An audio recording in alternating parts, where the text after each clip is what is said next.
So hello guys, welcome back to our YouTube channel Karthik life style. నేను మీ Karthik. Welcome back to another video. So ఈరోజు వచ్చేసి నేనైతే మంచి వీడియో అయితే మంచి టాపిక్ గురించి అయితే మాట్లాడబోతున్నాను. సో చివరి వరకు చూడండి, ఎక్కడ స్కిప్ చేయొద్దు, అందరికీ యూస్ఫుల్ అవుతుంది. ఈ విషయాన్ని మీరు అందరూ తెలుసుకోవాలి. సో ఖచ్చితంగా ఈ వీడియోని లైక్ చేయండి, ప్రతి ఒక్కరికి షేర్ చేయండి, కామెంట్ చేయండి. మర్చిపోకుండా Karthik life style channel subscribe చేసుకోండి, బెల్ ఐకాన్ క్లిక్ చేసి ఆలో పెట్టుకోండి, ఫర్దర్ వీడియోస్ మిస్ అవ్వకుండా చూడొచ్చు. సో ఇంకా లేట్ చేయకుండా వీడియోని అయితే స్టార్ట్ చేద్దాం. Let's go. సో దుష్ట శిక్షణ శిష్ట రక్షణ అంటే మీకు తెలుసా? తెలిసిన వాళ్ళ కింద కామెంట్ అయితే చేయండి. సో దుష్ట శిక్షణ శిష్ట రక్షణ అంటే ఏంటంటే, ఎక్కువ తప్పులు చేసిన వాళ్ళు, చాలా అంటే చాలా భయంకరమైన తప్పులు చేసిన వాళ్ళు ఎప్పటికీ తప్పించుకోలేరు. కింద తప్పించుకున్నా, కింద మనుషుల చేతిలో తప్పించుకున్నా కూడా పైన నరకలోకంలో యముడి చేత అస్సలు తప్పించుకోలేరు. వాళ్ళు చేసిన భయంకరమైన తప్పులకి చాలా అంటే చాలా భయంకరమైన పనిష్మెంట్స్ అయితే ఉంటాయి. అవి ఏంటో చెప్తాను, చివరి వరకు చూడండి, ఎక్కడ స్కిప్ చేయొద్దు.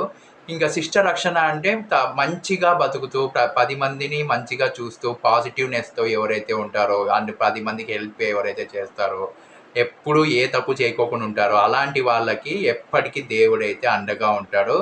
అండ్ గుండెల్లో పెట్టుకొని అయితే దేవుడైతే చూసుకోవడం అయితే జరుగుతుంది. అండ్ వాళ్ళ చేతుల్ని ఎప్పటికీ దేవుడైతే వదిలిపెట్టాడు. ఎప్పుడూ వాళ్ళకి వెనకల అండగానే నిలబడి వాళ్ళని కాపాడుకుంటూనే ఉంటాడు. కాబట్టి అండ్ స్వర్గంలో వాళ్ళు మంచి చేశారు కాబట్టి స్వర్గంలో వాళ్ళకి చాలా అంటే చాలా మంచి జీవితం అయితే ఉంటుంది. సో పైకి వెళ్ళిన తర్వాత వాళ్ళని అయితే చాలా బాగా ట్రీట్ చేయడం అయితే జరుగుతుంది. పైన ఆటలు పాటలు ఇవన్నీ అయితే ఉంటాయి.